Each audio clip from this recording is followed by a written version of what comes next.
this. So I'm supposed to keep it really simple because I do have like a bunch of knowledge on just about everything that has to pertain with Cutco. But we're just talking about wish lists, which is one of my favorite things to talk about. Reason being is like Jason was saying, it's kind of like one of those things that like it always comes down to. So like what I did are like a few things to increase, but also why you would do it. Like number one, you obviously just want to like show off, right? In your office, you're like, well, damn, my average order is the biggest in the office. How about that, boys? And just drop it on the table. Just let it marinate just for a little bit. Right? So like number one, it just increases recognition in the office. If that's something you kind of like strive for and you love to like, you just live for, have a big average order. Just let it roll. Which I think is pretty cool. But on a more serious note, having big wish lists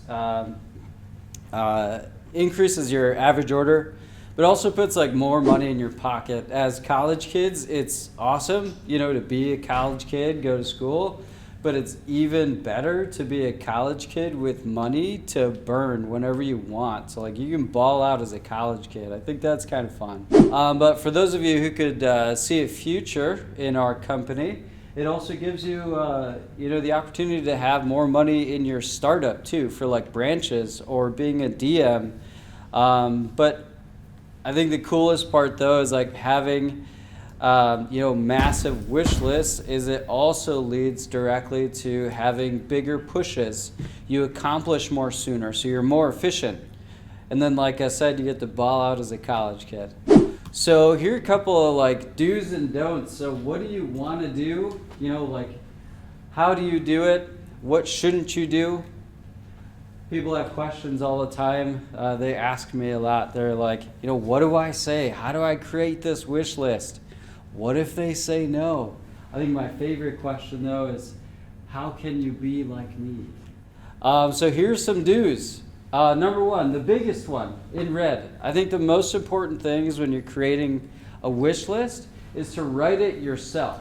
Don't give your customer the opportunity to write it, because typically what happens is they'll take the piece of paper and pen or whatever you give them and they'll just put it off to the side and then they don't pay any attention to it whatsoever. So if you're writing it, at least you have the ability to kind of create that list. Now what you're doing to them though, to help them feel comfortable, is you're asking them questions. You're not just writing down everything that you're going over, right? Because there's no sense in writing down something that they would never use. It just means that they're not really going to buy it. Of course, the list looks awesome, but if it's not practical and they wouldn't use it, why would you write it down? So yes or no questions. But discovery questions I think are amazing. I think this is probably what separates a CSP from like a FSM or even like a normal rep, or the questions that you ask. Questions are insanely powerful. Some of them are just really basic, like who would this be for? Because you're tying it in directly to the customer. And they'll tell you, oh, well, that's for me. This would be a gift. If you're going to do it, what color would you do? How many would you do? You'd be surprised at how simple that question is, but how effective it is too. It's very cool sometimes to just, have a customer who's maybe buying gifts or something. You just say, how many do you need? And they'll say, we need 2 of those. We need just 1 for now. We need 6 of those. But what's great too is I kind of like to get into more of the non-verbal cues as far as just like physicality goes. So reassuring your customers is one of the best things that you could possibly do. Reason being is it helps them feel comfortable saying yes. It helps them feel comfortable make that list. And it also just gives them like positive reinforcement, which is, you're letting them know that what they're deciding either way is that it's a good idea. But then also, you just want to be confident with what you're doing. Obviously, you guys, all of you are new compared to me, but like most of you, have been around for a month, maybe a couple months tops. But, the big part that you struggle with is like confidence and asking those questions with authority. And I'm not saying yelling at them or throwing it down their throat, but I am saying that it's important to sit up straight, look them in the eye, and ask them about these things, because they'll tell you yes or no either way. It's your job to figure out what they need. That's why you ask the questions. The next part, so like I was saying, pay attention to body language. People are really engaged when they're sitting forward, right? They have their hands crossed or they're on the table like this. You can always tell your customers that you're working with when they're stopped listening, because they always sit back like this, or you just look at them and you just see the glaze over their eyes. So bodies speak too. That's why it's important to ask questions. It's also important to take your time and present all the options. I always like to address this with my customers who I pick up later on. So we do a lot of service calls as CSPs, and service calls come from customers who've purchased Cutco who no longer have an active rep, which unfortunately comes out to be a lot of new guys. So I always, when I'm explaining all these options to my customers, I always say, what you got is awesome, but the cool thing is that your guy originally probably got excited when you bought your stuff and closed the book. I'm going to show you everything else that we have too, so that way you're aware of it. That's why you take your time and present all the options. Then the last part was speaking the magic words that I'm going to teach you, so you don't have to make up your own. But it's important. So here's some things that you don't want to do.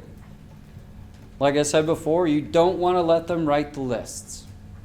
Reason being is, like I said, they very rarely will take that opportunity to just write down everything right away.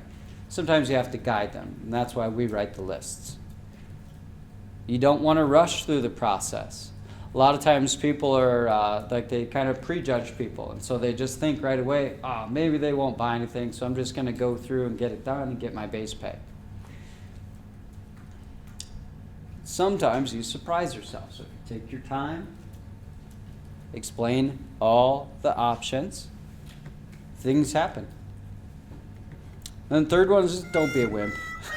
Like I said, explain it all the time. The best people who sell Cutco always explain everything, all the time, with enthusiasm, whether they say yes or no, because you never know what's going to happen. It's all about the questions that you ask and the process that you follow. So I just say, just so you know, I'll be the one who takes care of you from now on. So what I'd like to do is make a wish list for you. Obviously, you don't have to commit to it all today, but it's nice to know so I can let you know when we have specials and stuff. But I also throw in that but at the bottom. If you're thinking about all of it, or even some of it, I'll tempt you with a super killer deal before I leave. Now that you have the magic phrase or phrases or transition, what's the next step? Like everybody says, practice makes perfect. And that's with anything, not just in Cutco, but life and sports and love and everything. You have to practice, then you have to practice some more, and then you have to practice what you learn to learn the rest of that. So practice makes the best people, in my opinion.